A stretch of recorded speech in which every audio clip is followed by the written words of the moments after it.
Ser podcast. Pocos territorios ejemplifican mejor que el Mar Menor lo importante que es un medio ambiente adecuado para tener una buena economía.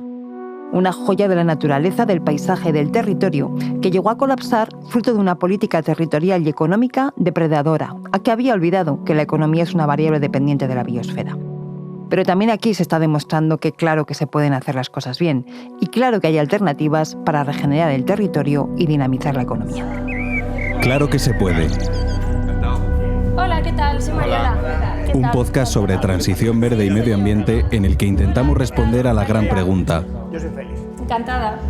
¿qué estamos haciendo para atajar la crisis climática? Sentarse, tomáis un café si queréis. Se acaba de llegar Emilio, le he ofrecido un café y digo, sí me lo tomo. Vale, fenomenal. Pues venga, nos sentamos por ahí. Presentado por Cristina Monge. Pues por eso nos hemos venido al Mar Menor, un territorio con un montón de amenazas, un territorio sensible, un territorio que busca incrementar la resiliencia, sobre todo después de aquellos episodios que vivió allá por el año 2020, cuando todos recordamos, ¿verdad?, las fotografías de los peces intentando buscar oxígeno en la laguna del Mar Menor y que nos ponían los pelos de punta. A raíz de ese momento se inició un proceso en el que se fueron poniendo en marcha iniciativas que de alguna forma estaban buscando incrementar esa resiliencia en el Mar Menor. Algunas de esas iniciativas tienen muchísimo que ver con el modelo agrícola, con cómo se produce, cómo se cultiva en la zona del Mar Menor, para intentar y conseguir cada vez más que sea un modelo agrícola respetuoso con el territorio, que ayude a regenerarlo de forma que tenga asegurada su supervivencia. Y en esto ha sido fundamental la labor de los agricultores, y por eso nos hemos venido hasta aquí, para hablar con ellos, para hablar con técnicos, con investigadores y con quienes están día a día trabajando en el campo. Aquí tenemos a Félix Garre, agricultor del Mar Menor de hace muchísimos años, un miembro muy activo de COAG, que viene trabajando justamente en la implementación de un modelo agrícola mucho más sostenible. ¿Qué nos puedes contar acerca de cómo está cambiando la forma de producir y la forma de cultivar en estos momentos en la zona del Mar Menor? Bueno, pues lo que yo he vivido, porque ya cuento con 56 años, y he visto a mis padres ejercer aquí la profesión de agricultor, y ahora, hasta donde hemos llegado, el cambio ha sido, extremado, ¿no? Nada tiene que ver con lo que había antes. Pues yo conocí la agricultura de secano en esta zona, he vivido la llegada del trasvase y la reconversión que hizo el trasvase en estas tierras. Ahora mismo lo que estamos haciendo es una agricultura de precisión. ¿Qué quiere decir es una agricultura de precisión? Pues una agricultura de precisión quiere decir que todo lo que aplicamos a un cultivo, todo lo que le damos a la tierra, desde el agua hasta los nutrientes, va milimetrado. O sea, va en su justa medida para poder producir, no contaminar lo mínimo posible y sacar un rendimiento adecuado. Entonces, lo que se está haciendo ahora con el programa Ferteco es poner en valor pues, todo el buen hacer del agricultor, pero testarlo con todas las sondas. Con Emilio, que es el que representa el CEBAS, pues tenemos un campo de ensayo aquí y esto está, no cabe un cable más en el campo. Y lo que se pretende hacer es pues, testificar que lo que hace el agricultor con las técnicas que tenemos que aplicar, pues no se va a lisiviar, no se va a estar contaminando en las capas bajas de donde no está la raíz trabajando, y testificar pues, el buen hacer del agricultor. Es decir, cada gota de agua, cada producto, cada elemento que se aplica al cultivo se está testando de alguna forma los efectos que hacen y se están midiendo sus impactos. Pues se está testando hasta la manera de lo que nosotros creemos que es lo correcto y retorcer aún más, haciendo pruebas en sectores distintos, reduciendo aún más el agua, reduciendo aún más los nutrientes, hasta ver dónde aguanta el cultivo, hasta dónde es mínimamente rentable, contaminando lo mínimo posible. No nos olvidemos que cualquier acción de las personas incidimos en el medio ambiente. Todo va a contaminar, porque desde que salimos de casa pues empezamos a usar un coche o encendemos un interruptor de luz, y al final todo eso genera un impacto en el medio ambiente. La agricultura tiene su impacto. Lo que nosotros pretendemos es reducirlo al mínimo posible para poder seguir desarrollando nuestra actividad y seguir proveyendo de alimentos a las personas, que al final es lo más importante de lo que hace un agricultor. Para eso es importantísimo la colaboración con el mundo científico, con los que están estudiando cada día cómo evoluciona. Miraba ahora mientras hablaba a Emilio Nicolás. Él es investigador del Departamento de Riego del CEBAS, del CSIC, del Centro Superior de Investigaciones Científicas, e integrante también de uno de los proyectos que está financiando en estos momentos el plan de medidas, ¿no?, para el Mar Menor. Emilio, tú sobre todo has trabajado mucho en lo que tiene que ver con la reducción de nitratos, que es uno de los elementos claves de la contaminación de la laguna. ¿Qué es lo que estáis haciendo aquí para reducir esos nitratos? Bueno, aprovechando lo que nos acabas de comentar, primero agradecer al MITECO, al Ministerio de Transición Ecológica, que ha financiado un proyecto muy relevante a través de la Fundación Biodiversidad, y una de nuestras líneas principales es el tema del fertirriego de precisión. El fertirriego de precisión de cara a lograr la conservación y la preservación de los recursos naturales y lograr esa agricultura sostenible que todos buscamos, ¿no? Es una de nuestras principales líneas de investigación y bueno, pues presentamos en esta convocatoria impulsada por la COAC y efectivamente lo que hacemos es un proyecto que consta de 25 acciones. Las primeras 20 abordan todo lo que tiene que ver con los cultivos hortícolas y leñosos principales de la cuenca vertiente del Mar Menor. O sea, abordamos una serie de técnicas pioneras pues, para evaluar que no estamos contaminando, es decir, hay una acción muy importante que es toda la sensorización con sensores de humedad en el suelo para controlar que no hay lixiviado a partir de 90 centímetros de profundidad nunca. ¿Qué es eso del lixiviado? Lixiviado es simplemente pues, que cuando tú haces aportes de agua con fertilizantes, el fertirriego, no concebimos el agua sin aplicar los nutrientes que requiere el cultivo, ¿no? Por eso habláis de fertirriego en vez de riego. Exactamente. O sea, es indisoluble, no lo puedes separar, ¿no? Luego podemos ya ir al detalle de que si hay que hacer riegos de recuperación simplemente con agua o con aportes de calcio nocturnos. Pero bueno, eso lo dejamos aparte. Pero sí, en principio, como no se concibe una cosa sin la otra, cuando hacemos una agricultura, digamos, para buscar máximos productivos, una agricultura intensiva, pero siempre integrar el medio ambiente y que sea sostenible, ¿no? Pues con estos sensores de humedad del suelo lo que controlamos es el perfil de humedad a 30, 60 y 90 centímetros de profundidad y lo que vemos que cuando si hubiera en una aplicación, un episodio de riego, hubiera un alcance de humedad a 90 centímetros, evidentemente se dispararían las alarmas de que no podemos seguir regando, ¿no? Pues eso es lo que hacemos con los sensores de humedad. Por otro lado, usamos técnicas un poco más complejas, a lo mejor para la audiencia, que son discriminación isotópica, isótopos estables, que son lo que son, cada elemento tiene una serie de isótopos de manera natural. El nitrógeno tiene el 14 y el 15. Bueno, pues el isótopo, con esas medidas, somos capaces de garantizar que efectivamente, cuando no tenemos lixiviado y no disparamos el incremento de esa discriminación isotópica, garantizamos que 100% nuestro sistema agrario sea eficiente desde el punto de vista tanto del aporte de agua como del aporte de nutrientes.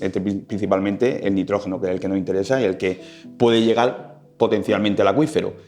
¿Por qué puede llegar potencialmente al acuífero? Porque el nitrato tiene carga negativa y no se adhiere al complejo arcillo-húmico, que también tiene carga negativa. ¿Qué porcentaje de nitratos sois capaces de eliminar ahora mismo mediante estas técnicas? Hemos conseguido con los tratamientos orgánicos, que aquí Félix lo puede especialmente en su finca, que hemos tenido 4 tratamientos de inorgánico, que tenemos 4 sectores de 1 hectárea cada uno, hemos logrado bajar, o sea, hasta 14, 15 unidades de fertilizantes de nitrógeno frente a las más de 100 que se necesitan, que habitualmente se están aplicando. O sea, un 15%. No, más de un 50%. Más de un 50%. Más de un 50% de las unidades de fertilizantes de nitrógeno sin afectar para nada la producción. De hecho, por ejemplo, en brócoli, todos los tratamientos fueron orgánicos y fuimos capaces, porque Félix tiene una parte de arriba que es más un suelo de textura más pobre, más ligera, arenosa, pues ahí hemos reducido, evidentemente en un suelo de textura ligera, es como imaginaros la arena de la playa, ¿no? Tú aplicas agua y rápidamente se va en profundidad, ¿no? Entonces, lo que hemos conseguido con los sensores es cambiar la frecuencia de riego que viene haciendo el agricultor.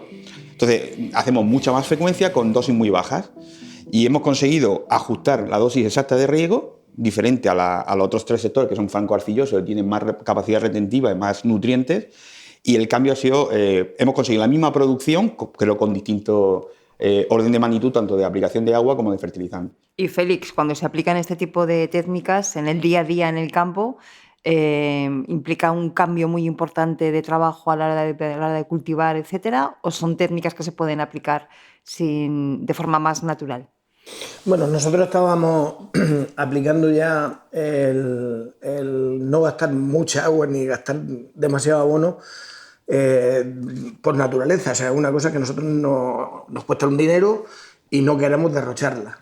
Pero lo que sí hemos aprendido es con las nuevas técnicas y con los nuevos instrumentos que nos ha proporcionado el ensayo, es a monitorizar los campos y entonces en tiempo real a saber cuándo se necesita agua y cuándo no. Y a ajustar ese agua, a administrar ese agua exactamente cuando la pide la planta, no cuando nosotros vemos la planta, que nosotros a ojos de buen cubero hemos trabajado toda la vida y no hemos equivocado poco, pero ahora con estos instrumentos no nos equivocamos nada. O sea, es como cuando un paciente entra en un hospital y le ponen un suero y le están administrando exactamente lo que necesita, ¿no? Pero aquí se lo administramos de manera natural, pero con la técnica de que nos da la información en tiempo real. Y entonces eso nos facilita muchísimo el trabajo y nos reduce los costos, pues tanto en agua como en fertilización, hasta más de un 50%, como ha dicho Emilio. Es que los fertilizantes que utilizamos, o sea, fomentan la economía circular, que es muy importante, y lo aprovecha la planta, digamos, mucho más que los otros fertilizantes convencionales que utilizaba antes la agricultura. ¿Qué tienen de especial? Porque tienen de especial, por un lado, que son de origen vegetal, y con la extracción en frío que hacemos que la estructura de esos fertilizantes no se modifiquen.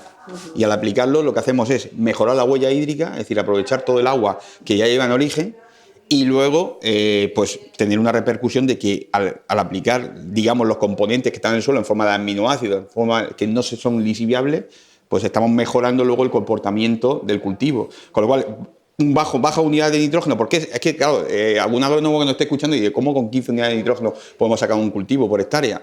Se echa la mano a la cabeza. Y yo dentro de lo que cabe, antes de meterme en el proyecto, también me la echaba. Digo, así es imposible bajar tanto.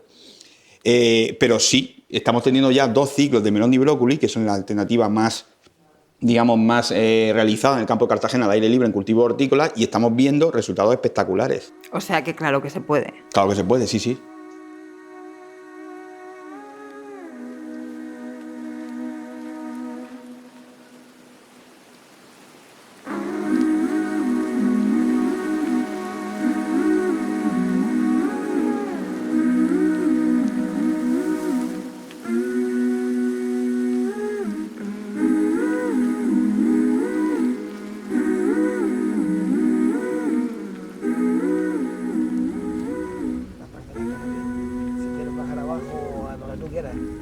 Ahí está el cabezal, ¿vale? Si bajamos al cabezal. Como tú quieras.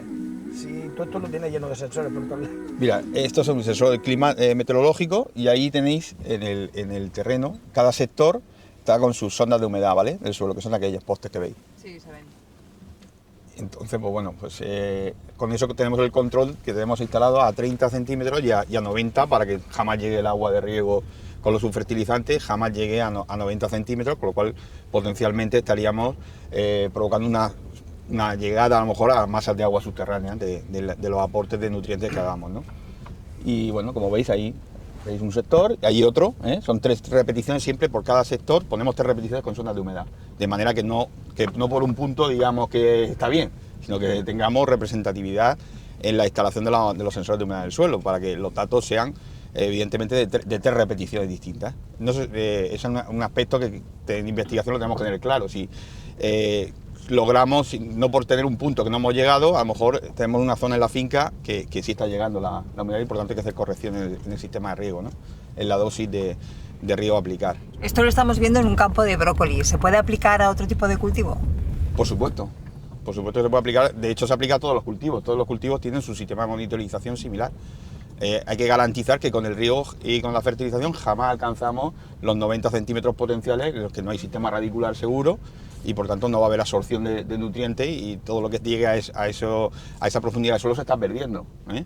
Por lo tanto es un coste para el agricultor y un perjuicio medioambiental, evidentemente.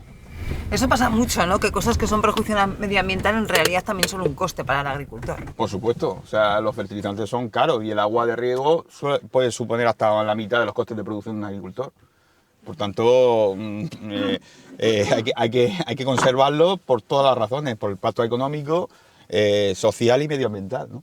Y eso quiere decir que muchas veces se intenta ver como que el medio ambiente y la agricultura son enemigos en sí mismos, cuando en realidad No. son amigos necesarios, son aliados necesarios. Totalmente. El agricultor depende del medio ambiente y es así. Vamos de la mano. De hecho, los agricultores lo primero que hacemos cuando ponemos el pie en el suelo es mirar hacia arriba, ¿ves?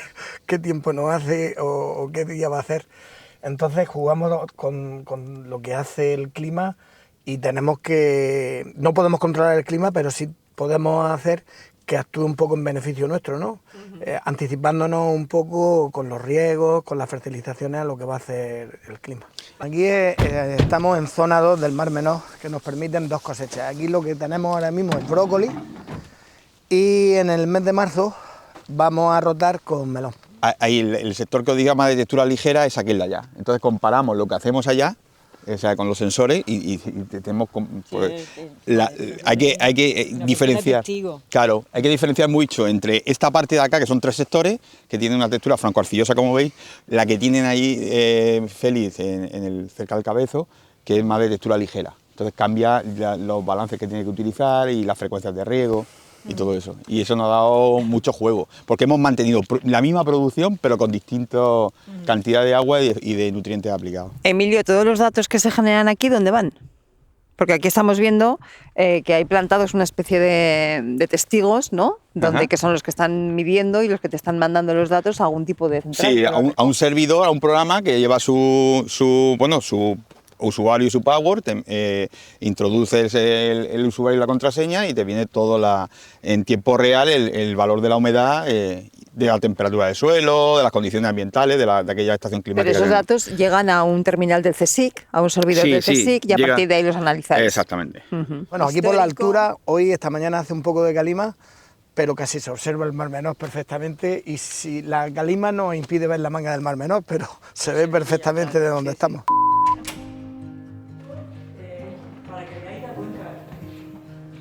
Para que veáis el ámbito de trabajo, miren, a lo mejor interesa que veáis una foto, lo que es el Mar Menor y cómo toda la cuenca vertiente pues afecta. Veis aquí cómo está todo aparcelado, lo que son invernaderos, lo que son es todo, aquí está reflejado todo. Entonces este es nuestro ámbito de trabajo, todo este territorio. No está nada mal. Hoy nos hemos venido al Mar Menor, un territorio eminentemente frágil. Yo creo que uno de los territorios que más disgustos nos ha dado últimamente.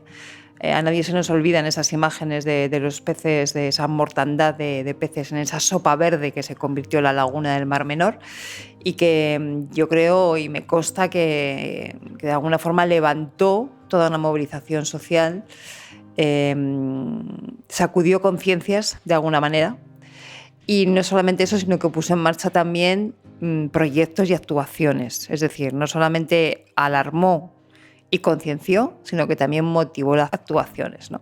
Actuaciones que por parte del Ministerio de Transición Ecológica vieron la luz en ese marco de actuaciones prioritarias para la recuperación del Mar Menor, que no deja de ser un paraguas donde se aglutinan un montón de iniciativas y de ideas para recuperar, como bien dice su nombre, ese Mar Menor.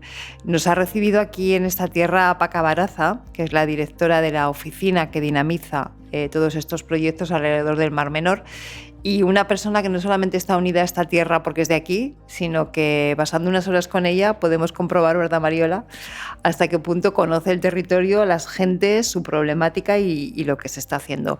Paca, ¿qué es lo más interesante, lo más destacable? ¿Cuáles son aquellas cosas que demuestran que claro que se puede generar un Mar Menor mucho más resiliente?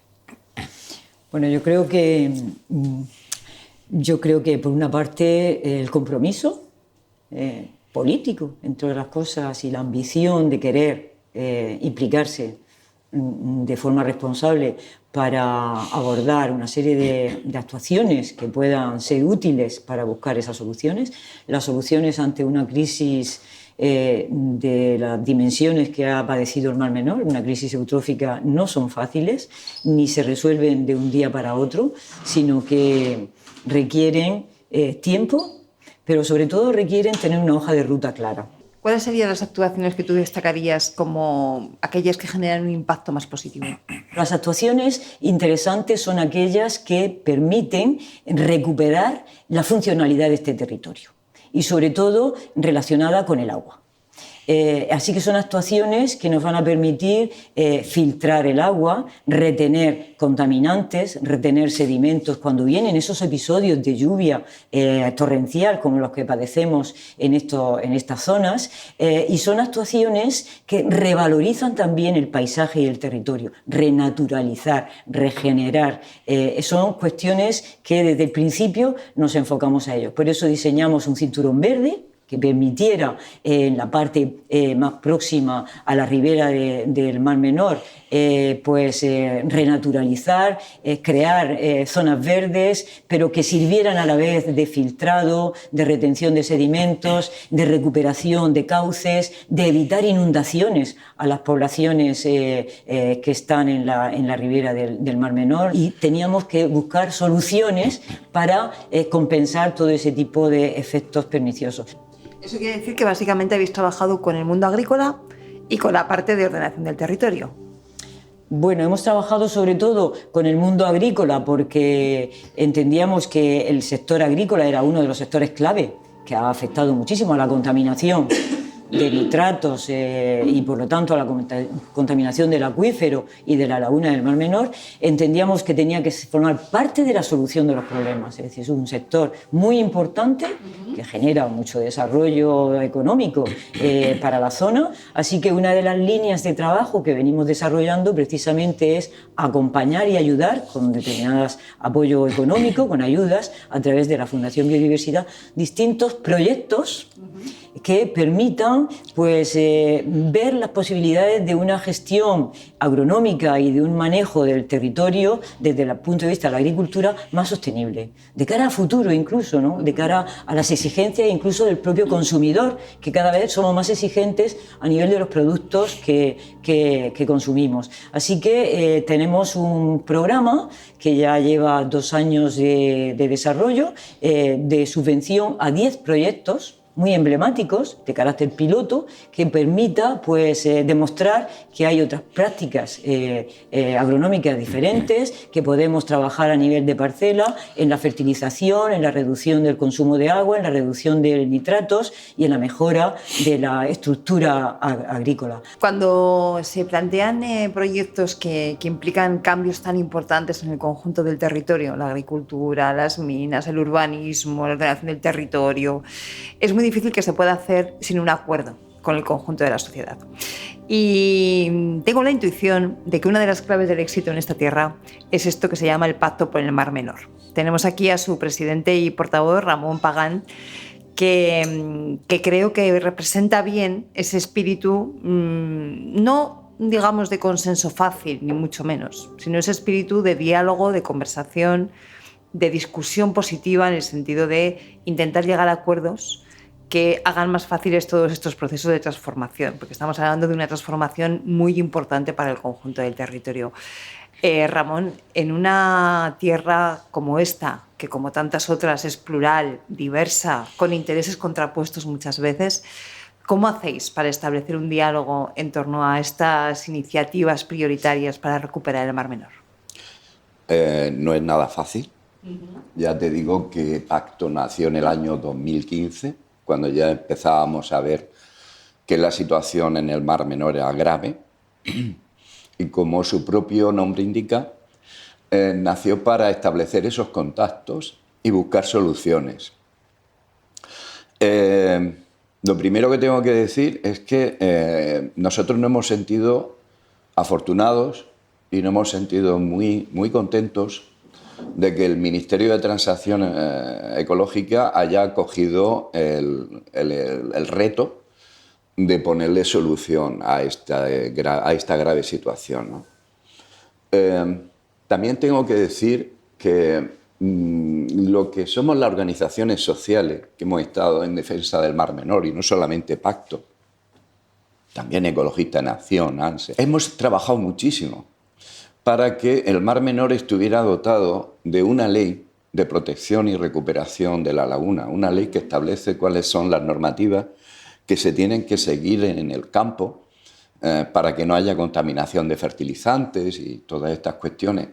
Y nos hemos encontrado siempre con el grave problema de que las leyes se aprueban, pero que luego se ejecuten. Hay mucha diferencia. Y en eso, desde luego, tenemos un enorme déficit. Aquí tenemos ya una larga experiencia de leyes de protección del Mar Menor que han sido aprobadas en la Asamblea Regional y que nunca se han puesto en marcha. Del dicho al hecho hay un gran trecho, se suele decir. Te hablo de la ley de 1987 de recuperación de la laguna, nunca se puso en marcha, se derogó en 2001. De la ley de medidas urgentes de 2018, que prácticamente apenas llegó a desarrollarse. Y posteriormente estuvimos trabajando, y muy duro, para que saliera y viera a la luz la ley de protección y recuperación del Mar Menor de 2020, que en su mayor parte sigue sin cumplirse en toda su normativa. ¿Cuál es el problema que hay aquí? Pues el problema fundamental es que hay un sector primario que es muy reacio a modificar sus sistemas productivos, cosa que evidentemente son necesarias, porque ahora mismo el Ministerio está gastando muchísimo dinero en poner soluciones para que esos nitratos no lleguen hasta el Mar Menor. Los filtros verdes, laminación del agua, etcétera, etcétera. Pero es una cuestión totalmente evidente que si no ponemos límite, si no regulamos el uso de fertilizantes en los campos, este problema nunca se va a resolver. Pero es el conjunto del sector primario, porque venimos de ver una serie de fincas donde, mediante proyectos apoyados por la Fundación Biodiversidad y en colaboración con la universidad, se ponen en marcha iniciativas que ayudan, por ejemplo, a reducir nitratos, a evitar que la contaminación pueda llegar hasta los acuíferos, etcétera, etcétera. Es decir, hay una parte del sector primario que está demostrando que claro que se puede cultivar de otra manera, ¿no? Hay una diferencia que tenemos que tener muy en cuenta, y es que el agricultor familiar, el agricultor tradicional del campo de Cartagena, ese normalmente es un fiel cumplidor de normativas porque ama la tierra y no quiere que esa tierra se degrade o se contamine. El problema lo tenemos a otro nivel. Es cuando entran en juego grandes empresas multinacionales que muchas son españolas, otras no, son extranjeras. Y estas grandes empresas se mueven por rentabilidad. O sea, quieren la máxima rentabilidad en el mínimo tiempo posible. Y eso, si supone cualquier modificación de su sistema productivo o eso encarece en lo más mínimo sus métodos de producción, no están dispuestos. Y es más, crearon una fundación, un lobby, que se dedica exclusivamente a decir permanentemente que el problema de contaminación del Mar Menor no tiene nada que ver con la agricultura. Sin que haya ningún tipo de evidencia científica al respecto. Desde luego que no, es todo lo contrario. Pero es que partimos de una base. Si existe un problema y quien tiene una parte importante de responsabilidad en ese problema no lo quiere resolver o no lo quiere reconocer, jamás lo vamos a resolver.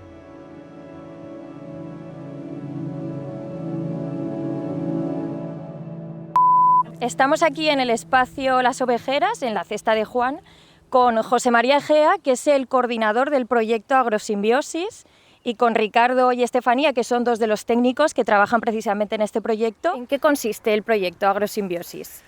El proyecto Agrosimbiosis es un proyecto concedido por la Fundación Biodiversidad en el marco para la conservación y recuperación del Mar Menor,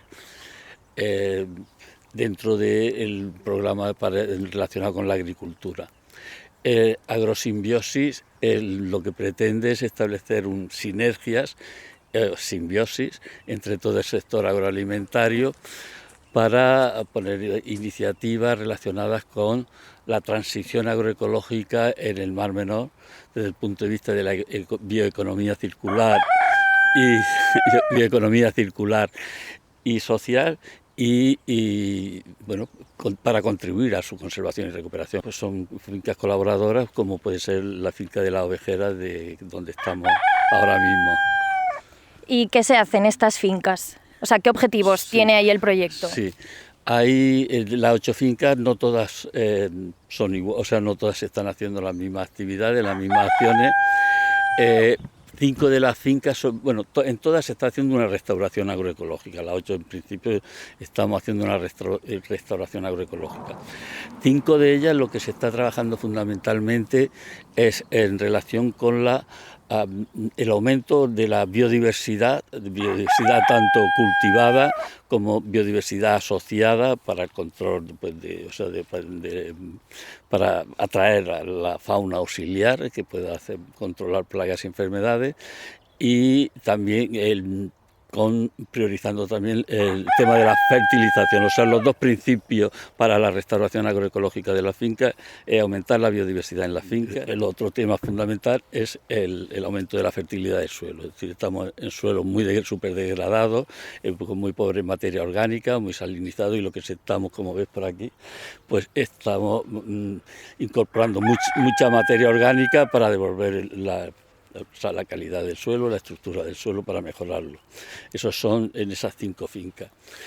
Hay 2 fincas que lo que se están trabajando sobre todo es en frenar la escorrentía superficial, es decir, las tareas que lo que estamos intentando hacer es retener el agua, o sea, después de las lluvias fuertes, como no puede ser una dana, que es lo que atrae pues toda el agua hacia el Mar Menor, llevándose todos los nutrientes, todos los nitratos, fosfatos y demás a la laguna, y lo que está produciendo estos fenómenos de anoxia y mortandad de peces. Pues si nosotros retenemos esa escorrentía, pues mejor, es decir, menos agua llegará a la laguna. Entonces, ¿cómo lo estamos haciendo esa retención? Pues por un lado se están haciendo zanjas de infiltración para que el agua percole, o sea, se meta en esta zanja. ¿Qué es esto? Zanja de infiltración, pues simplemente se abre una zanja en el suelo pegado. Normalmente se están haciendo al lado de los árboles. Se le puede echar materia orgánica o no, se puede cubrir con materia orgánica, entonces al mismo tiempo que retiene el agua, pues también está aportando materia, o sea, nutriente a las plantas. ¿Y cuál es el trabajo de los técnicos, Estefanía?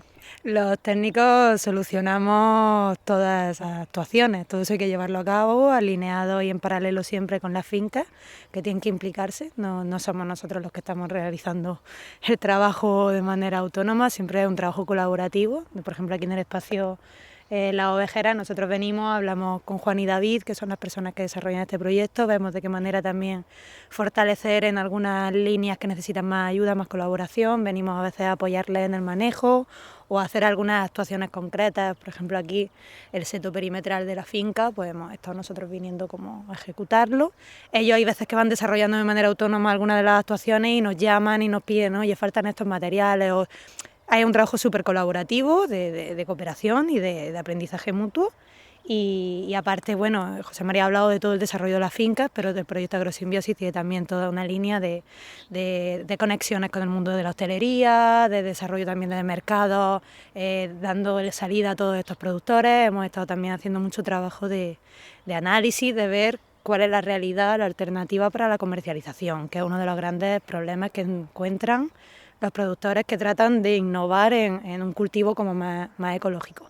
Eso es uno de los grandes retos que tenemos, ¿vale? La cesta de Juan tiene todo un proyecto también de cestas colectivas, de cestas de consumo, y ahí esta tarde, de hecho, ha venido una tarde muy buena, donde va a poder incluso hablar con algunos de sus compradores, de sus consumidores, del lujo que supone poder venir a una finca, ver lo que te estás comiendo, cómo se ha cultivado, cómo ese suelo donde se han cultivado las cosas está en la gallina 5 minutos antes, haciendo como una selección de qué gusano aporta y no, y de qué producto que hay en el suelo está cumpliendo una función ecosistémica o no. También a nivel de investigación, qué oportunidades tenemos de hacer pruebas, por lo que comentaba José María, de estudios de escasez hídrica, de ver de qué manera mejor ver en una finca cómo podemos podemos comparar el si plantamos esto de esta forma o de otra, a lo mejor podemos hacer un ahorro de agua o de recursos. Juan aquí está elaborando sus propios insumos incluso, entonces de una finca aprendemos cosas que llevamos a la otra, hacemos también un ejercicio de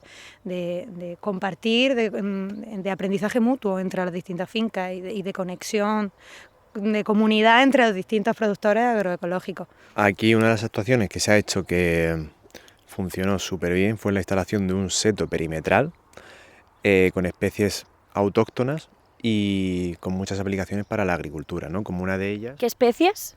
Vale, ahí metimos lentisco, taray, mirto, ditiricha viscosa, aladierno, algarrobo y una lista bastante larga, creo que al final fueron cerca de 20-30 especies las que metimos, ¿vale? ¿Por qué es importante esto y por qué lo recalcamos? Porque simplemente con una franja de seto, ¿no?, que bordee cada finca, los beneficios que repercuten en la agricultura son increíbles. Entonces es algo que queríamos dejar constancia para que en más fincas se pueda hacer también, ¿no? Dentro del proyecto se está también elaborando más setos en otras fincas.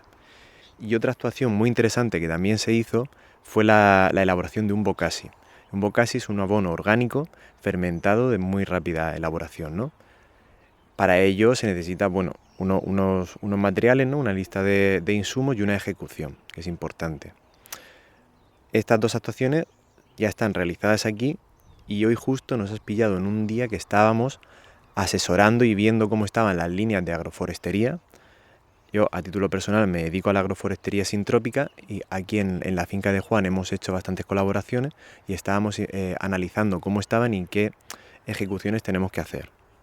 ¿Y qué beneficios me comentabas que tiene para la agricultura? Mira, el primero por el cual pusimos el seto en la cara norte era para frenar los vientos fríos, ¿vale? También otro de los beneficios muy interesantes por el cual metimos muchas especies con flores es la reducción de plagas. ¿Por qué? Porque introducimos en las flores a muchos depredadores, bueno, muchos insectos, no depredadores como tal, que al tener en una etapa de su desarrollo solamente consumen néctar y polen, necesitamos tener esas flores, pero cuando crían, las larvas son depredadoras de plagas, ¿vale?, de las plagas agrícolas. Entonces, al tener todo el cultivo rodeado con este tipo de especies, garantizamos en gran medida que el porcentaje de plagas que tenemos en nuestro cultivo se reduzca.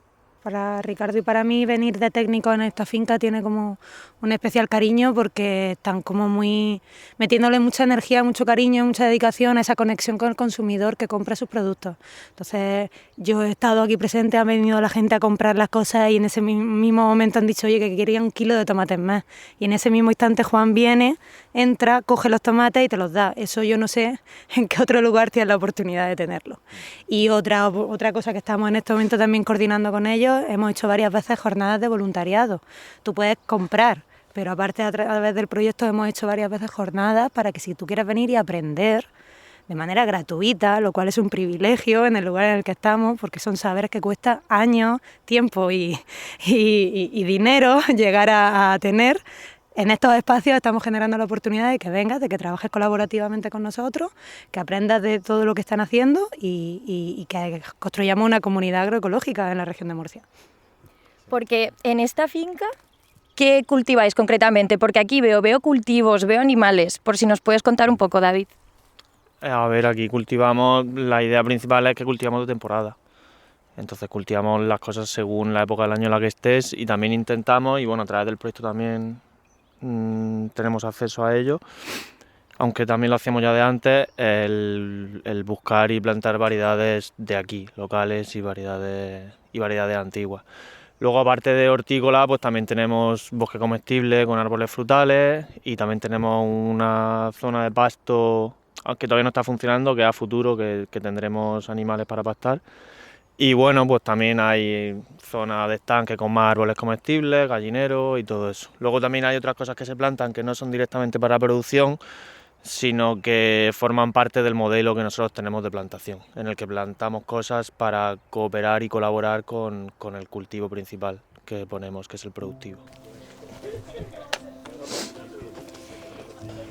¿Qué tal, Juan, David? Que os veo aquí con las verduras, los huevos, preparadísimos para la venta. Hola, buenas tardes. Sí, hoy estamos aquí atendiendo y también haciendo alguna visita cuando cuando viene alguien nuevo y quiere ver cómo trabajamos, porque lo hacemos de una manera poco convencional, la verdad. En cuanto a modelos, nosotros hacemos principalmente agricultura regenerativa, que es una agricultura que cambia un poco el foco y el foco no es las plantas en sí, sino el suelo. Entonces nosotros nos centramos en cuidar el suelo, tener un suelo vivo, con mucha diversidad, y un suelo vivo y diverso va a hacer que las plantas crezcan de una manera más sana, simplemente. Una de las cosas principales también de nuestro negocio, la cesta de Juan, es que no utilizamos químicos.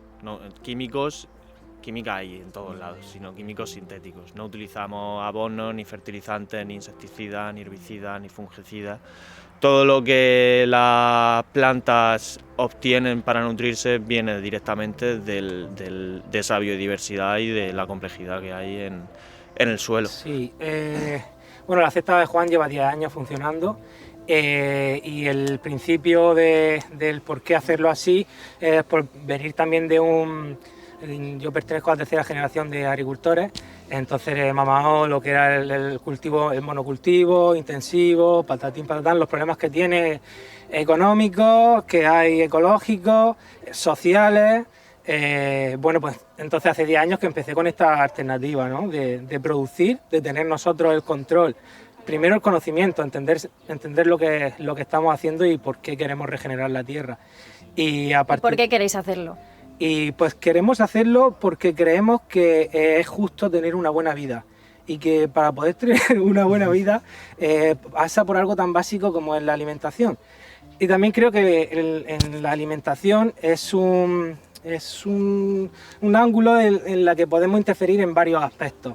Estamos interfiriendo en el aspecto ecológico, a la hora de producir estamos cuidando nuestra tierra, pero bueno, también estamos compartiendo estos saberes a través de cursos y charlas para que otras personas puedan hacerlo también y entonces aumentar ahí esa protección y esa concienciación hacia el medio ambiente.